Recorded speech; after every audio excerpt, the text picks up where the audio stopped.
hello guys আগতে নতুন ভিডিওলৈ আপোনালোক সকলোকে স্বাগতম জনাইছো গাইস আজি আপোনালোকক এটা পেন্ডেল দেখাব বিচাৰিছো পেন্ডেলটো মোৰ পাৰ্সোনালি বহুত ভাল লাগিলে সেইকাৰণে ভাবিলো মই আপোনালোককো দেখাম বুলি গতিকে ভিডিওটো স্কিপ নকৰাকৈ শেষলৈকে চাই গৈ থাকিব আৰু আপোনালোকে যদি মোৰ ফেসবুক পেজত যদি প্ৰথম আইছে তেতিয়ালে প্লিজ ফলো কৰিবলৈ নাপাহৰিব আৰু ইউটিউব চেনেলত যদি আপোনালোকে চাই আছে তেতিয়ালে চেনেলটো সাবস্ক্ৰাইব কৰি কাষতে থকা বেল আইকনসমূহ দবাবলৈ নাপাহৰিব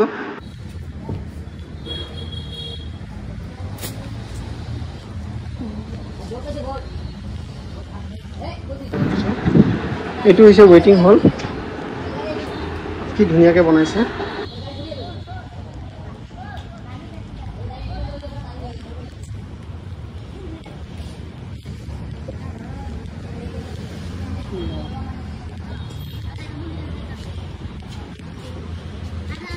এফালে আছে ডাইনিং কাম রিসেপশন হল এফালে বহিব দৰা কইনা গাইস পেন্ডেলটো কেনেকুৱা লাগিলে আপোনালোকে কমেন্ট কৰি জনাবলৈ নাপাহৰিব যদি ভাল লাগিছে প্লিজ লাইক কৰিব কমেন্ট